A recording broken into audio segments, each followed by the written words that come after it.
On the kind of night that should have gone unnoticed by history, a little girl tugged on her father's sleeve and whispered the sentence that shifted the rest of his life. "Daddy, please help her."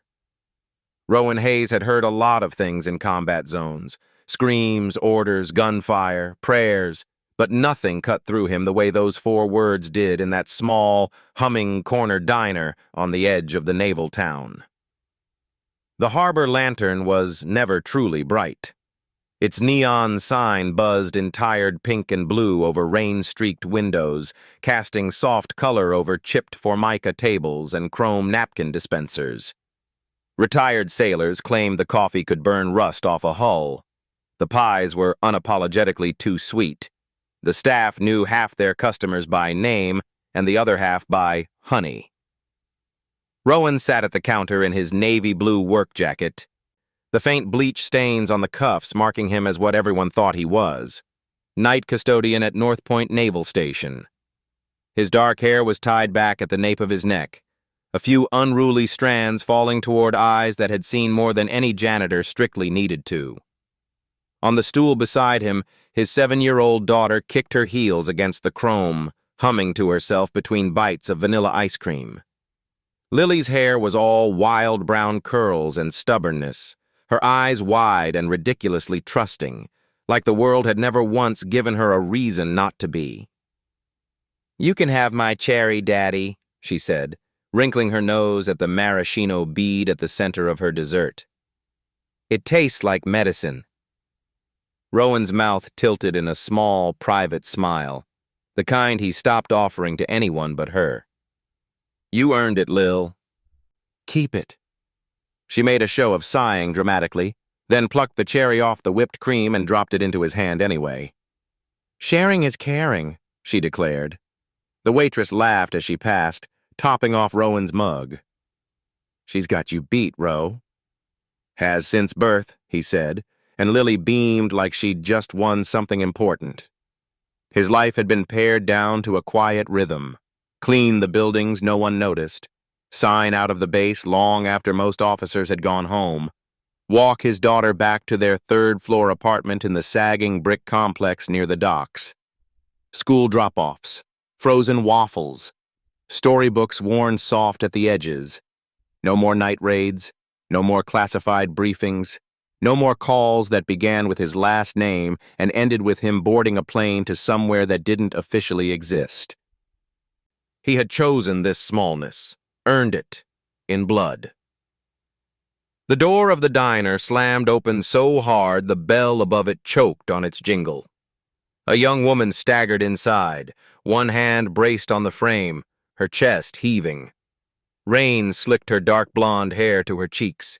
Mascara streaked down skin gone too pale. Her eyes swept the room with the frantic focus of someone who had run out of places to run. "Please," she gasped. Someone help me." Behind her, 3 men spilled into the doorway like a single shadow split into pieces. Thick-shouldered, damp jackets, the wrong kind of confidence in their posture. The man in front wore a smile that didn't reach his eyes. The one behind him flexed his hands like he already owned the outcome. Conversation died. Cutlery stalled in midair. The jukebox seemed to lower itself in shame. The leader's gaze moved slowly around the room, dismissing each customer in turn. His smirk said he'd walked into 100 places like this and never once been told no. Lily's small hand curled around Rowan's sleeve. "Daddy," she whispered, voice trembling. "Daddy, please help her." Rowan felt the world contract, not to panic, but to a thin, razor-edged line. The clatter of plates, the hum of the neon, the wheeze of the old ceiling fan, all of it slid backward. What remained were 3 men, 1 terrified woman, a room full of people hoping danger would pass them over. And the weight of his daughter's trust pressed against his arm. For one brief, aching heartbeat, he thought about staying seated, about keeping his head down, letting someone else, a cop, a braver stranger, a miracle, step in. About being what he had promised himself he'd be now, invisible. but Lily's fingers tightened, and Rowan Hayes had never once walked away from a plea for help he could hear. He stood up. He didn't rush, didn't make a show of it. He slid off the stool with the slow, patient inevitability of a tide turning. His boots made soft thuds on the worn linoleum as he stepped between the young woman and the men filling the doorway. The leader's eyes flicked over him, amused. "What's this?" he drawled. "Mop boy thinks he's a hero?" Rowan's voice, when he answered, was almost gentle. "She said she doesn't want to go with you." The woman clung to the back of his jacket like a drowning person grabbing driftwood. She couldn't have been more than mid-20s. Expensive blouse torn at the shoulder. A thin gold chain snapped at her collarbone. Fear written in the tightness around her mouth. The second man snorted. "Buddy, this isn't your business." Lily's stool squeaked as she slid down, one hand still clutching the counter. "Daddy!" Rowan turned his head just enough for her to see his eyes. For her, his expression softened into something steady and safe. "It's all right, Bug," he said quietly. "Stay there. I've got you." He turned back and the softness disappeared like a switch thrown. His features didn't change much, just a slight narrowing around the eyes, a fractional set to his jaw, but the air around him shifted. Anyone who'd ever walked into an ambush would have recognized it instantly. The first man moved. To the bystanders, it might have looked fast. To Rowan, it was clumsy and telegraphed, rage telecasting the punch before his shoulder even rolled. Rowan stepped inside the swing, caught the man's wrist, rotated, and redirected his weight into the edge of the nearest table. Wood groaned and splintered. Mugs bounced. The man crashed down with a grunt as the breath flew out of him. The second guy surged forward with a curse. He reached for Rowan's throat. Rowan dipped his shoulder, hooked a foot behind the man's ankle, and switched directions in a motion that looked almost lazy. The man's own momentum did the work, sending him sprawling onto the floor, ribs slamming into the leg of a booth. The third man hesitated just a fraction too long, caught between fight and flight. He took in the broken table, his gasping buddies, the calm, unruffled janitor in a bleach-stained jacket staring at him like he was counting options. He decided wisely that he had somewhere else to be. "Yeah," he muttered, backing toward the door. "Ain't worth it tonight." He yanked the nearest man up by the collar, and they stumbled out into the rain, dragging their groaning friend with them. Silence dropped over the diner. The kind of silence that isn't really soundless at all, but full of hearts pounding and people trying to understand the thing they just saw. The young woman slowly unlatched her fingers from Rowan's jacket. Her voice, when it came, trembled. "You saved me." Rowan checked her quickly for obvious injuries. "You're hurt?" She shook her head, hair dripping, breathing uneven. "No, I don't think so." "Good." He took half a step back, giving her space. "Call whoever you trust. The police will want your statement." She stared at him like she was looking at an optical illusion. "I don't understand," she whispered. "You're just—" Lily barreled into his side, hugging his waist with all the force her small frame could muster. "That's my daddy," she blurted at the woman, pride ringing in every syllable. "He fixes everything." Rowan closed his eyes for a moment, the words landing deeper than any praise. "I'm no hero," he murmured, mostly to himself. "I'm just a dad." But even as he said it, he knew something fundamental had cracked. You didn't put yourself on display like that, didn't move in ways that screamed training and muscle memory, and expect the old world not to notice. He was still thinking about that when the police arrived, about the smartphones he'd seen angled at him, about the glint of a security camera above the coffee pots, about how certain ghosts didn't need much to follow a scent. Later, after the statements and the flashing lights and the awkward gratitude, After the young woman was ushered into a car by an older man who watched Rowan with a wary, measuring gaze, Rowan walked his daughter home through streets shining with rain. Their apartment smelled faintly of laundry detergent and crayons. Lily changed into pajamas while he heated milk on the stovetop, adding cocoa powder and sugar the way she liked it. The storm tapped impatient fingers across the thin panes. Daddy? Lily asked, curled under a blanket on the couch with both hands wrapped around her mug. Yeah, Lil. Who was that lady? Rowan leaned back, staring at the flicker of the television he'd forgotten to turn off. He could still see her face when she stumbled into the diner, terror sharpened into something almost like shame. He had seen that look on refugees, on civilians who'd trusted the wrong uniform. Someone who needed help, he said finally. Lily nodded, considering that. She was pretty, she added, with the disarming honesty of a child. Rowan huffed quietly. That's not the point. But she was, Lily insisted, and she looked at you like... Her brows knit as she searched for a memory. Like Mommy used to when you came back from trips, before she got sick. The words landed like a stone dropped into a lake, sending ripples through places he avoided looking at. Rowan swallowed, his throat suddenly tight. People look at each other for lots of reasons, he said softly. Do you like her? Lily asked immediately. I don't know her, he said, and it was the truth, and also not. Lily yawned, settling against his side. Well, she murmured, already half asleep. If she comes back, she's in our story now. He looked down. Our story? Uh-huh. Her eyes drifted shut. Everyone who stays gets to be in our story. He tucked the blanket more securely around her shoulders. That's a beautiful way to see the world, Lily Hayes. But long after she fell asleep, Rowan sat by the window watching rain bead and race down the glass. His hands were steady. His mind wasn't.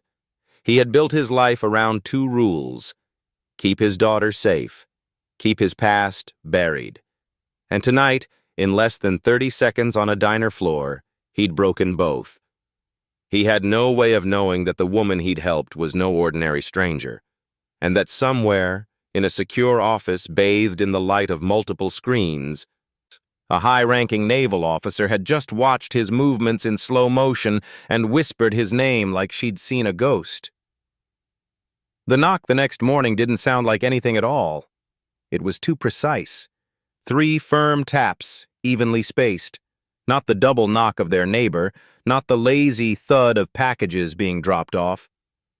It was the sound of someone used to doors opening when they knocked. Rowan's stomach tightened. Lily, he said, keeping his voice light. Finish your cereal in your room for me, okay? She peered up at him, spoon halfway to her mouth. Is it the bad men? No. He brushed a curl from her forehead. Just go on, Bug. Daddy'll be right here. She nodded slowly and carried her bowl toward her room, glancing back twice. Rowan let his hand hover over the deadbolt for 1 second, breathing in. He didn't bother with the peephole. Whoever was on the other side already knew he was home. He opened the door. The woman standing there wore a white dress uniform so crisp it seemed to cut the light. Gold stripes on the sleeves, ribbons on her chest, rank insignia gleaming at her collar. Her posture radiated command so naturally that the hallway felt narrower around her, as though the walls themselves made room. Admiral Helena Monroe. Rowan hadn't seen her in person before, but he knew the type. He'd spent years in rooms dominated by people like her, commanders whose decisions rippled across continents. Mr. Hayes, she said. Her voice was cool, disciplined, coiled around something that sounded uncomfortably like urgency. We need to talk. Rowan's spine straightened on reflex. Ma'am, Behind her stood two officers in dark uniforms, shoulders squared, eyes alert. They weren't there to arrest him, he realized. They were there to protect her from whatever she thought he was. "Wait downstairs," she told them without looking back. They obeyed immediately. Rowan stepped aside. "Come in." Helena Monroe took in the apartment with one sweep. The faded couch, the stack of children's books, the little shoes by the door, the drawings taped proudly to the wall. For half a heartbeat, something in her face softened. Then the steel slid back into place. "Where is your daughter?" she asked. "In her room," Rowan answered. "Eating breakfast." "Good." Helena exhaled once, sharply. "She doesn't need to hear this." A cold line traced its way down his spine. "Hear what, exactly?" She didn't answer right away. Instead, she removed a black tablet from her slim briefcase and set it on his small kitchen table. With a tap, the screen lit up. The harbor lantern filled the display, shot from the angle of the security camera above the counter. It showed the door slamming open, the young woman stumbling in, the three men behind her. It showed Rowan standing up. Helena dragged a finger, scrubbing forward, then tapped again. The footage slowed. Rowan watched himself move, detached, as though he'd never seen his own body before. Every block, every twist, every shift in weight was laid bare, clinical under the camera's indifferent gaze.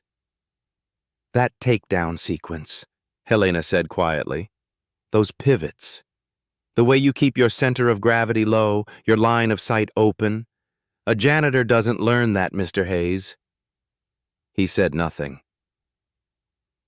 "A standard grunt doesn't move like that either," she continued.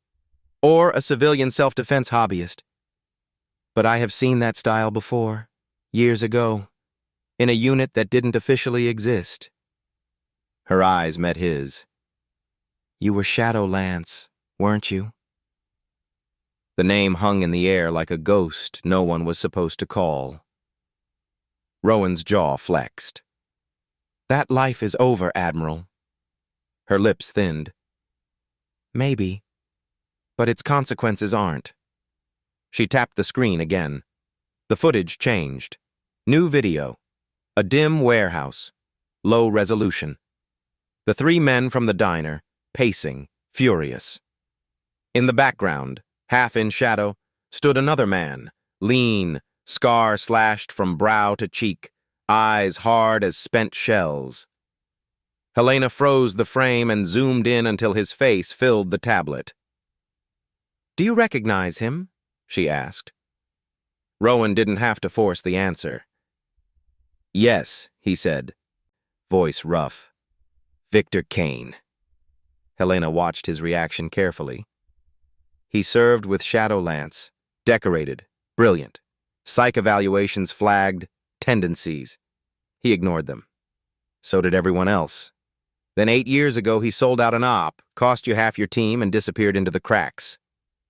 Rowan saw flashes, smoke in his lungs, blood soaking into the sand, the weight of a man on his shoulders whose chest no longer rose. Victor's back in the distance, retreating into the dark. "I stopped him from killing anyone else," Rowan said. "And he's been hunting you ever since," Helena replied. "Until recently he didn't know where to look. Then someone leaked portions of your unit's files in a classified breach. He got his hands on enough fragments to connect your real name to your cover here." She turned the tablet so he could see the next clip. The diner fight again, but this time overlaid with a grainy logo from a social media platform, comments scrolling along the side. "Your little display went viral," Helena said. "My team traced the first shares back to a burner account associated with Kane's network. He's already seen this. He already knows where you are. And he knows something else." Her finger swiped to freeze the image on Lily, hugging him around the waist. "He knows who matters to you." Silence stretched for several seconds, broken only by the muffled clink of Lily's spoon in the other room. When my staff brought me this footage, Helena said softly, all I saw at first was my daughter. The air changed. My daughter, Rowan repeated, slow. The young woman you protected last night, Helena said. Her name is Claire. Claire Monroe. He hadn't expected the punch to land like that. The fear in Claire's eyes when she'd burst into the diner. The way the older man had hustled her into that car. It shifted, reframed through this new angle. I came here as an admiral, Helena continued, because a dangerous man from your past is now a threat to my command. But I'm standing in your kitchen as a mother. She looked him over again, not as a threat, but as something more dangerous to someone like her, an unknown variable near her child. You saved my daughter's life, she said. For that, I owe you more than a commendation or a medal. I owe you honesty. Victor Kane is not the sort of man who lets debts go. If he thinks you've built a soft spot, he'll aim for it. Her gaze flicked toward the closed bedroom door. For Lily, for Claire, for anyone he believes will make you bleed. Rowan's grip on the back of a chair tightened until his knuckles whitened. What do you want from me? He asked. I want to know exactly how much danger my daughter is in, Helena said. I want to know whether you are a bomb that just detonated under my family, or the only shield that stands a chance of stopping what's coming. She hesitated. And if it's the latter, I want your help. He thought of the years he'd spent scrubbing floors, replacing flickering bulbs, patching walls, of the quiet satisfaction of Lily's laughter echoing down their hallway, of the peace he'd carved out of chaos with his bare hands. I left that world, he said. I won't drag my kid through it.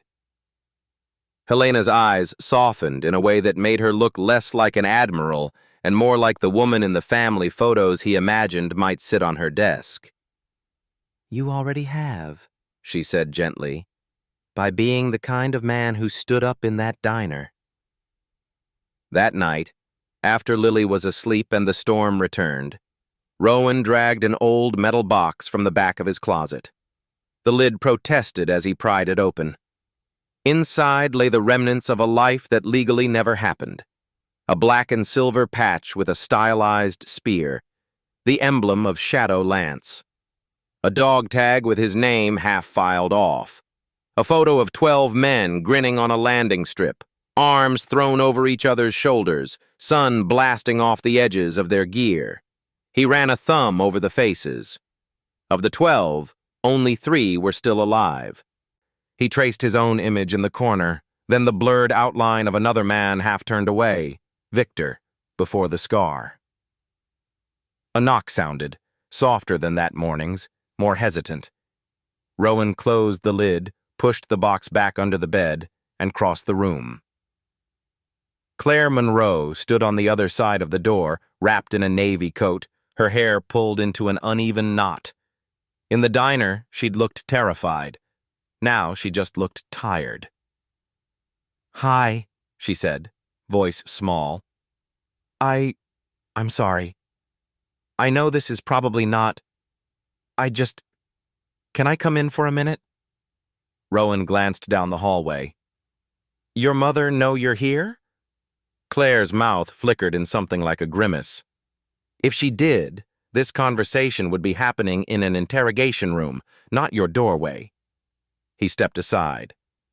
She moved into the apartment with the careful footsteps of someone worried they were trespassing on something fragile. Her gaze snagged on a crayon drawing taped to the wall. 3 stick figures, one tall figure in the middle holding hands with a smaller one and a shorter one with very long hair. Lily? She asked softly. Yeah. Rowan exhaled. She has artistic ambitions. She drew me, Claire said, touching the paper lightly. Already in your story. He blinked. She told you that? You helped me once, She helped you explain it, Claire said with a small smile. When she waved at me from the school fence this morning and said, "Don't worry, miss, Daddy always comes back." His chest tightened. You were at the school. Claire nodded. I didn't know where else to go. Everything kept replaying. Those men. The way you moved.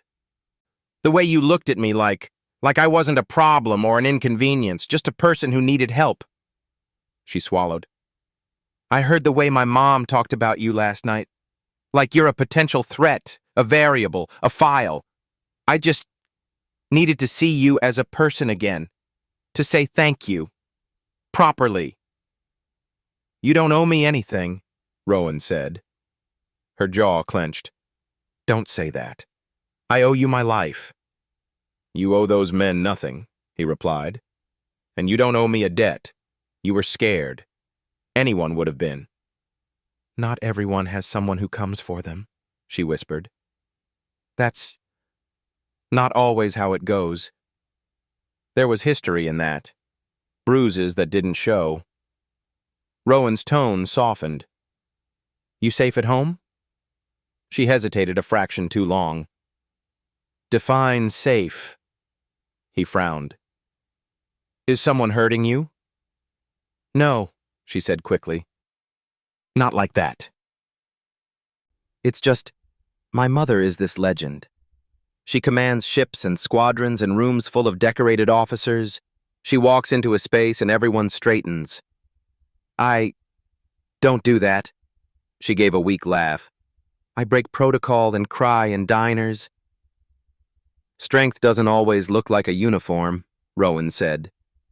She met his eyes, and for the first time he saw not just fear, but a stubborn kind of determination. She showed me the footage of you, Claire said, and she showed me another video, the warehouse, Victor. So Helena hadn't shielded her entirely. She told me his name the way she used to say mine when I disappointed her, Claire went on. Like every syllable was heavy. She said he's dangerous, that you're one of the only men who ever walked away from him alive. Is that true?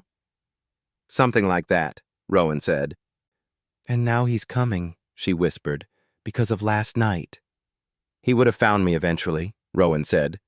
I've been waiting for that shoe to drop for years. You didn't bring this on yourself. Her shoulders sagged a little. My mother thinks we should move you and Lily into secured housing on base. She told me she came here this morning. She didn't say how it went, just that you haven't lost your edge. Claire's gaze flicked up. She's scared, Rowan. She hasn't been scared like this since my dad's ship went down. He'd heard the story. Anyone who worked near the water had. A classified op gone wrong. A commander lost at sea. Files blacked out. I don't want to hide behind you, Claire said. I want to stand with you. But I don't know how to do that. And I really don't want you to die because I ran into the wrong diner. Hey. His voice was firm but gentle. You ran into the right diner. That part? I'm sure of. She laughed once, a broken, almost disbelieving sound. My mom wants to talk to you again. At headquarters. With security and maps and a million reasons why you should say no. And what do you want? He asked. She took a tiny step closer. I want you and Lily to be safe. And if that means stepping back into the world you crawled out of, I want you to have people on your side when you do. The next afternoon, the entrance to North Point Naval Station looked different when you weren't just swiping a badge at the custodial gate. Rowan walked between Claire and Lily, feeling a dozen pairs of eyes dip from his face to the girl holding his hand and back. Whispers trailed behind them like wakes behind boats. That's him. The janitor from the video. He moved like spec ops. Shadowlance, I heard. Rowan ignored them. Lily craned her neck to see everything, ships bobbing at anchor, flags snapping in the wind, lines of uniformed sailors crossing the courtyard. Is this where the heroes work? She asked, awed. He squeezed her hand. Some of them, yeah. A steel door slid open for them with a hiss. Two guards snapped to attention as Admiral Monroe appeared on the other side, this time in a dark field jacket, sleeves rolled, hair pulled back in a severe knot. Her gaze went first to Claire, scanning her from head to toe like counting for damage, then to Lily, whose presence tightened something around her eyes, then to Rowan. "You shouldn't have brought your daughter," Helena said. "I don't leave her behind when danger's knocking," Rowan answered, even. For a moment, the two parents measured each other across a space filled with uniforms and protocol. Then Helena nodded once, jerkily. "We'll make sure she stays close." They followed her into a secure operations room where screens lined the walls, displaying grainy footage of docks, warehouses, border checkpoints. A map of the coastline glowed in soft blues and reds on the central table. 2 years ago, Helena said without preamble, someone punched a hole straight through a stack of classified systems, personnel files, mission logs, Shadowlance records. She tapped a spot on the map. "We intercepted chatter last night. Kane has been using those files to track loose ends. You, others like you. And now, thanks to the diner, he knows exactly where you sleep." Her eyes flicked to Lily. "And who you tuck in at night." Claire's fingers found the edge of the table, knuckles blanching. "So what's the plan?" Rowan asked. "I've ordered surveillance on your building and Claire's, paired your names with internal alerts, locked down the base's outer gates," Helena said. "But Kane doesn't attack walls. He studies them. He finds the places people feel safe, and he pries." "He'll try to separate us," Rowan said quietly. "Find you without your security. Find me without Lily." Helena nodded. "Which is why, for now, you and your daughter will stay in the officer's residence wing, secure perimeter, limited access, my oversight." Lily looked up at him, hopeful. "Is that like a castle?" "Something like that," Rowan said. He didn't like being moved like a piece on a board, but he liked the idea of Kane walking past Lily's bedroom window in their old building even less. "All right," he said. "We'll go." Relief flickered over Claire's features, quickly chased by guilt. "I'm sorry," she murmured as they walked through a quieter corridor toward the residential building. "My mother is pulling you into all of this, and your mother is doing what mine would have done," Rowan interrupted, "if she'd worn stars on her shoulders." The officer's residence didn't look like a fortress from the inside. It looked like someone's idea of home. Photographs on the walls of ships at sea, kids in Halloween costumes, spouses in dress whites. The living room they were given had a fireplace, polished wood floors, and a broad window looking out over the harbor, where the water glowed slate blue in the late afternoon. "It's like a hotel," Lily breathed. "Don't get used to it," Rowan said, ruffling her hair. "They still make you do your homework in hotels." Helena ran through final security checks with 2 lieutenants, her tone clipped and precise. Motion detectors, guard rotations, response protocols. The words were all war. But when she turned back to them, her gaze softened almost imperceptibly as she watched Lily kneel in front of the fireplace, hands outstretched to the warmth. "Lily can stay with you in the guest room," Helena said. "Claire, you're upstairs in your usual room. If anything happens, you head to the safe room behind that panel." She nodded toward an unassuming stretch of wall. "Anything happens?" Lily echoed, looking between them. "Unlikely," Rowan said quickly. "The Admiral's just careful." He didn't look away from Helena. "Careful keeps people alive," Helena said. "Paranoid. Sometimes more so." When the officers finally left and the house settled into a temporary quiet, Claire sank onto the hearth beside Lily, letting the little girl lean against her. Within minutes, Lily was explaining the entire plot of a book about a brave dolphin who rescued its pod. Rowan watched from the doorway, arms folded loosely. You're staring. Claire said without looking back. Just taking attendance, he answered. Kid's safe. You're here. Nobody's shooting at us. That's new. Claire smiled, soft, a little sad. You know, She said, lowering her voice, when those men followed me into the diner, I kept thinking, there's no way anyone will step in. Not for me. Not when it gets messy. She glanced at him. You proved me wrong. Before he could reply, Lily called, Miss Claire? Do you like my daddy? Rowan nearly choked. Claire's cheeks flooded with color. Lily, that's not... She stammered. He smiles more when you're here, Lily said matter-of-factly. That means you're good. Claire covered her face with one hand, laughing helplessly. Rowan shook his head, but there was warmth in his exasperation. Go brush your teeth, Menace, he told Lily. You're dangerous unarmed. She scampered off, unbothered. Later, when Lily fell asleep half on Rowan's lap and half under a borrowed blanket in front of the fireplace, Claire appeared with another throw. She draped it over them gently, her fingers grazing the back of his hand for a fraction of a second. Thank you, she whispered. For what? He asked. For existing where I could find you, she said simply. He didn't have a good answer for that.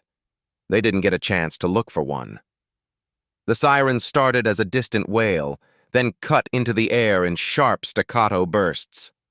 Red emergency lights along the hallway flicked on, bathing the walls in a pulsing glow. Somewhere above them, boots thundered down stairwells. Helena burst through the door a heartbeat later, sidearm drawn. Down, she snapped. Now! Claire dropped beside the couch, pulling Lily half under her arm. Rowan shifted his body automatically, placing himself between them and the door. What is it? He demanded.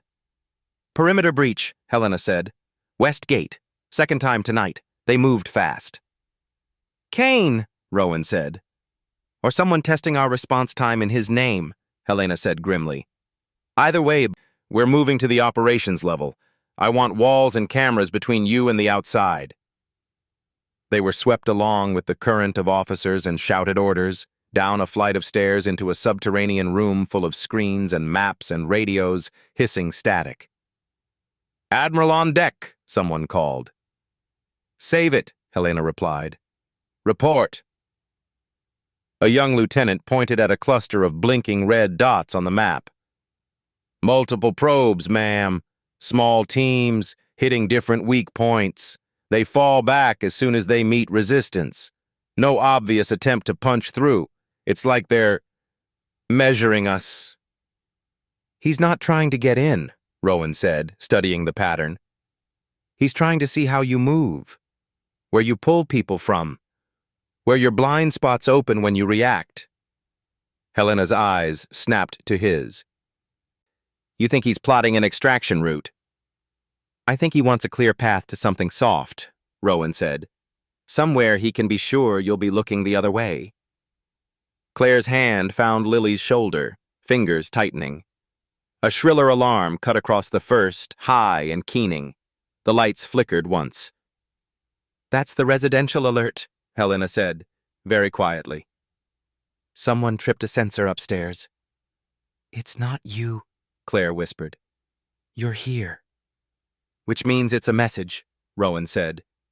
He knows where my kid sleeps, where your daughter does. He wants us to know he knows. Claire's knees wobbled. Rowan caught her elbow before she hit the floor. How does he know any of this? She breathed. He hasn't set foot here. Helena hesitated, and in that hesitation, Rowan saw the answer. There was more in that file breach than you told me, he said. Yes, she admitted. Not just names, not just mission reports, home of record data, housing assignments. She looked almost sick. Shadowlance was burned from the inside. We thought we'd sealed the leak. Clearly we didn't. So he's had my blueprint for 2 years, Rowan said. He just didn't know where to plug it in until someone filmed me in a diner. Lily pressed closer to his side, eyes wide. Daddy? He knelt, cupping her face. No one's taking you anywhere, Lil. Hear me? Promise? She whispered. I promise, he said, and the word felt less like soothing and more like an oath carved into stone. Helena watched them, tension etched into the lines around her mouth. Then she turned to him fully. Mr. Hayes, she said. If Kane breaches this base, if he gets through my walls and my people, will you fight? He met her gaze, not as a subordinate, but as a father. I'll do whatever I have to, he said quietly, to keep Lily and Claire breathing. Something old and battle-hardened in Helena recognized the truth in that. Something softer recognized the cost. Good, she said, because before I put my daughter's life in your hands, I need to see, with my own eyes, what you can still do. He frowned. Now? Now, she said. Open the training chamber. The room beyond the steel door felt like the ghost of places he'd sworn never to walk into again. Bare concrete, reinforced walls, red lights pulsing along the ceiling like a distant heartbeat. Through the observation window on the far side, he could see Helena, arms folded. Claire beside her, white-knuckled on the railing. Lily pressed against the glass, face pale but resolute. Daddy! Her small voice echoed through the overhead speaker. Please be careful. He lifted a hand in a small salute. Eyes on me, Bug. Metal shutters slid open around the chamber. Training drones emerged, at first static targets, then mechanical arms that swung without warning, programmed to strike at odd intervals. Shadowlance Level 2 sequence, Rowan muttered. Cute. Helena's voice crackled through the intercom. Begin. He moved. It wasn't graceful, not at first. His body protested the sudden demand, muscles remembering long hours on ranges and in kill houses, but also the weight of mops and trash bags and a 7-year-old sleeping on his shoulder. He let the old instincts climb back in steps. Feet under him, line of force from shoulder to fist, breath timed with each impact. The first arm swung at his head. He ducked, pivoted, struck the joint. The mechanism stuttered. The second reached for his ribs. He sidestepped, drove a heel into the base. They came faster, 3 at once, then 4. The room filled with the clang of metal and the grunt of effort. In the booth above, Claire's hand crept toward her mother's. This is insane, she whispered. He hasn't slept. He's bruised from last night. Turn it off. Watch, Helena said, but the word was softer than her rank usually allowed.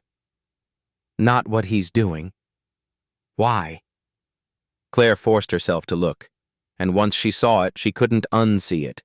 Every time Rowan slipped past a strike, every time he rolled with a blow instead of taking it straight on, his gaze flicked up to the window, to Lily. He wasn't fighting to pass a test. He was fighting like someone had put his heart on the other side of the glass. Phase 2, Helena ordered. The lights dimmed. New shutters opened. This time, humanoid drones stepped out, movements eerily human, armed with padded batons and programmed aggression. Lily gasped. Robots, she whispered. Daddy can take them. Right, Miss Claire? Claire swallowed. Right, she said. He's stubborn. The drones attacked. Rowan's world narrowed back to blows and breath.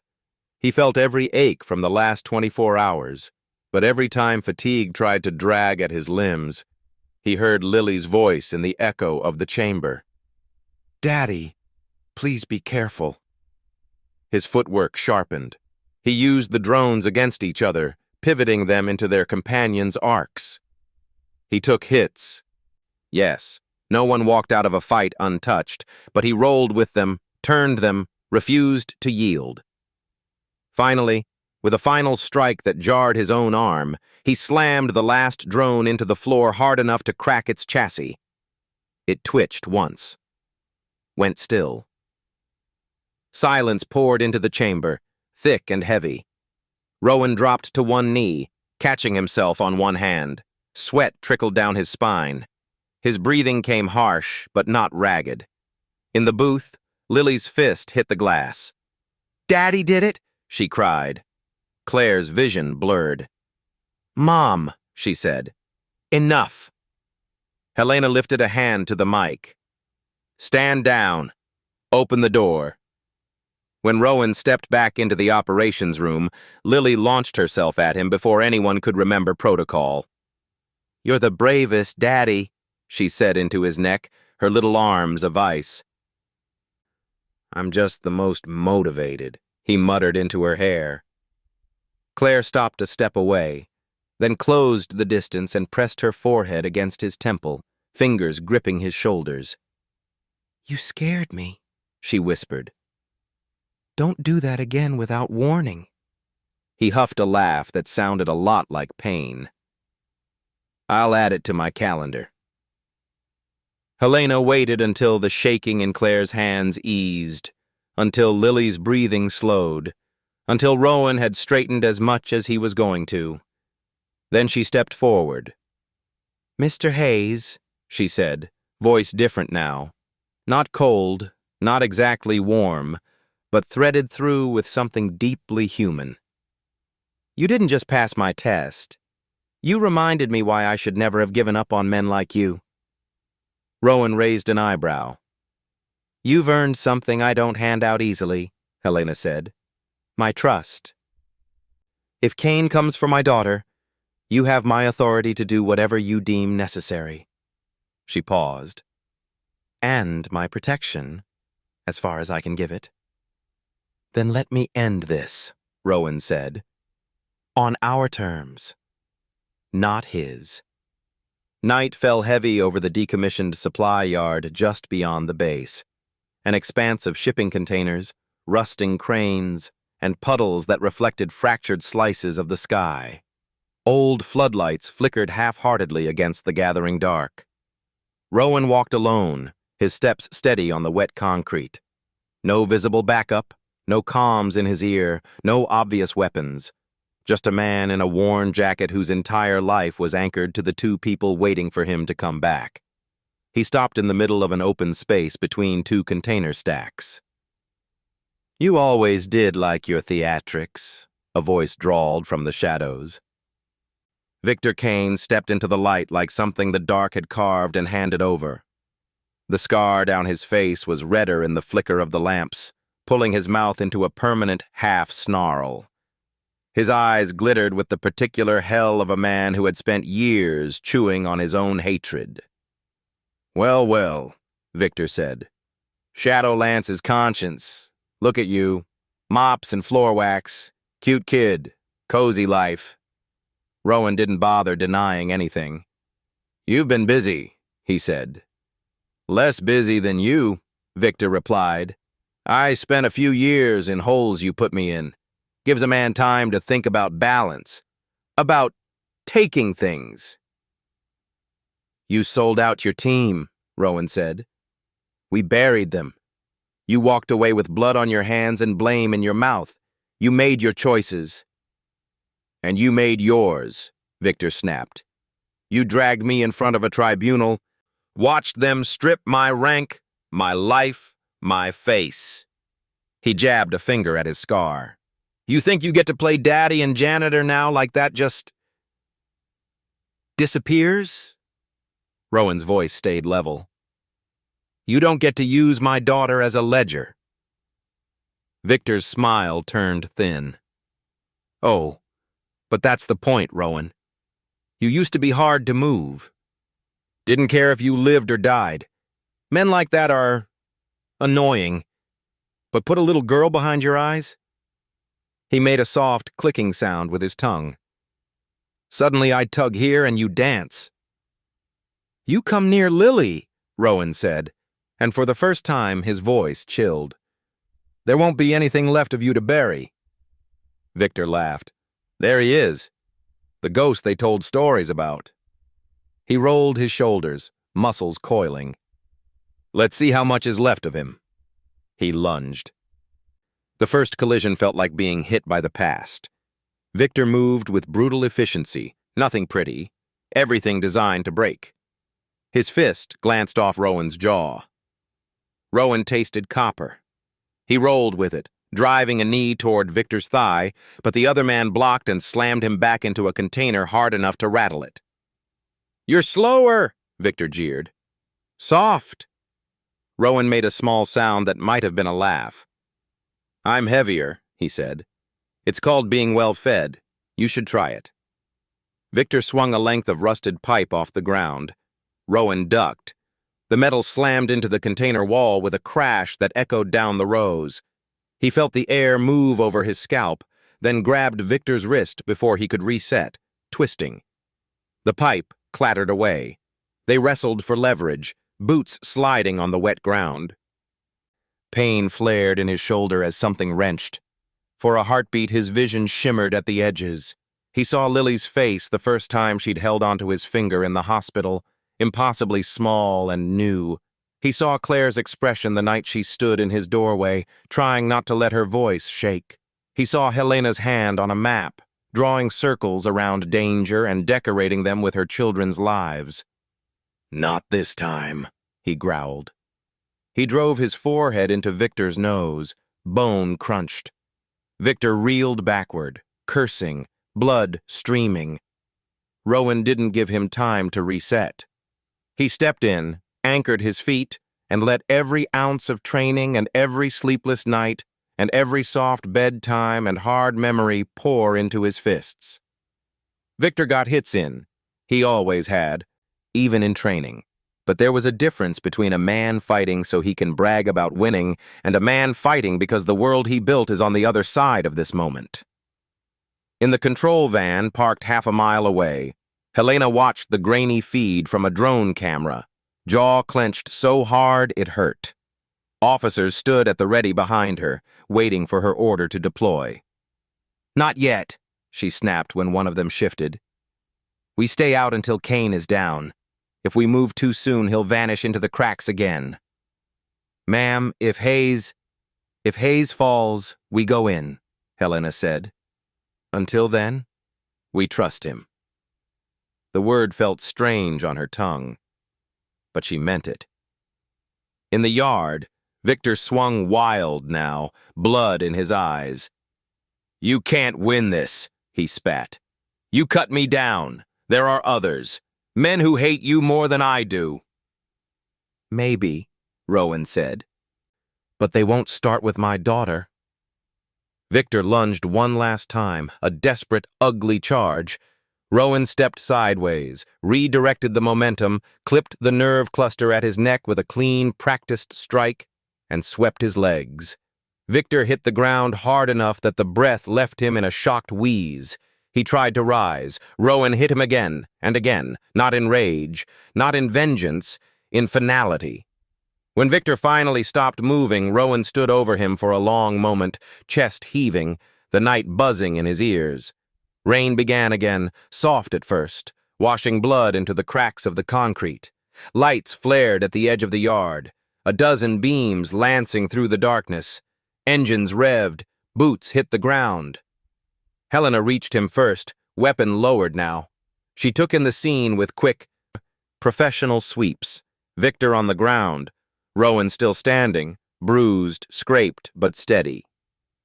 You did it, she said. No, Rowan replied, voice rough. We did. You kept Claire and Lily behind walls you trust. I kept him out. He exhaled. Balance. Not even close, Helena said, and something like a smile tugged at the corner of her mouth. But it's a start. Claire ran past the officers who tried to stop her, ignoring protocol, rank, everything. She collided with Rowan hard enough to stagger them both, arms flinging around his neck. I told you not to do anything stupid, she said into his shoulder, sobbing and laughing at once. Stupid is relative, he murmured, one hand sliding into her hair. You okay?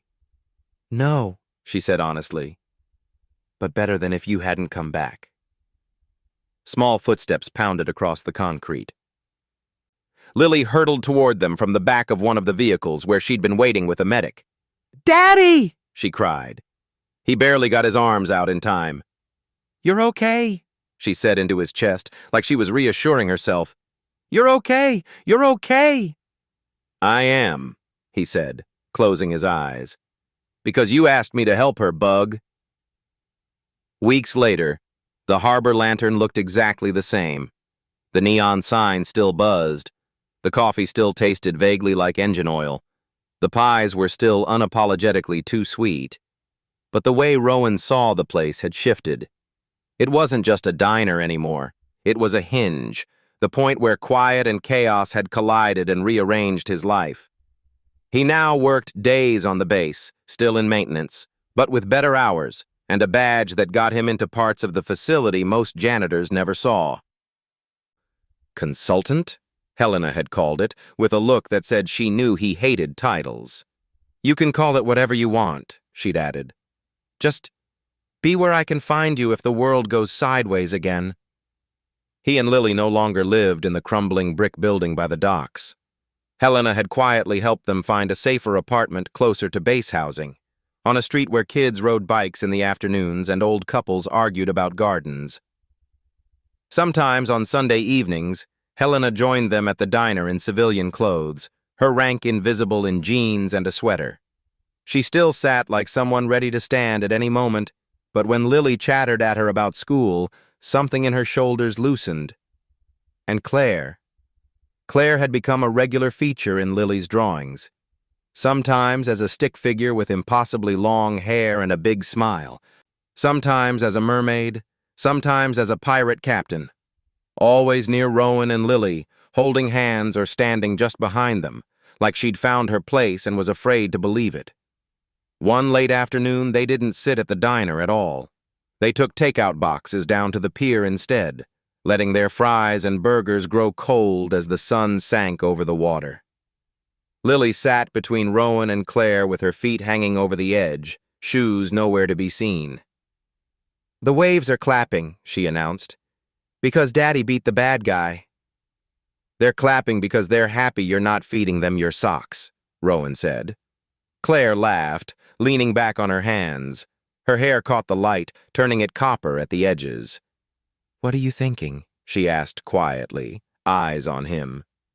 He looked out over the water, where ships moved in slow silhouettes against the horizon. This, he said, feels like something I didn't think I'd get again. What's this? She pressed gently. Peace, he said. Sort of. A version of it that comes with math homework and base drills and you stealing the blankets. She nudged his shoulder. I do not steal blankets. Lies, he said. We have video evidence. Lily glanced between them, then grinned. Feels like a movie, she said. But a good one, not the scary kind. The kind with pancakes. Claire snorted. Everything feels like pancakes to you. Lily shrugged. Pancakes mean happy. Rowan felt something loosen, then settle in his chest. He reached out and wove his fingers through Claire's where they rested between them. This time, there was no hesitation, no flinch, no apology. She curled her fingers around his like they'd been waiting for the cue. Dad? Lily said suddenly. Yeah, Bug? You know how I said people who stay get to be in our story? Yeah. She leaned her head against his arm, eyes on the slow roll of the waves. I think she's staying, Lily said simply, nodding toward Claire. Claire's eyes shone, the wind hiding the way her breath hitched. Me too, Rowan said. She let her head tip onto his shoulder, closing her eyes briefly as the sun slid lower, painting the water gold. What now? she asked, barely above a whisper. He didn't have a tactical plan for this question. No maps, no mission brief. Just a future that suddenly didn't feel like a punishment. Now, Rowan Hayes said, squeezing her hand, listening to his daughter hum some made-up tune between them. We start writing the part where it doesn't hurt so much. And for the first time in a very long time, he believed it.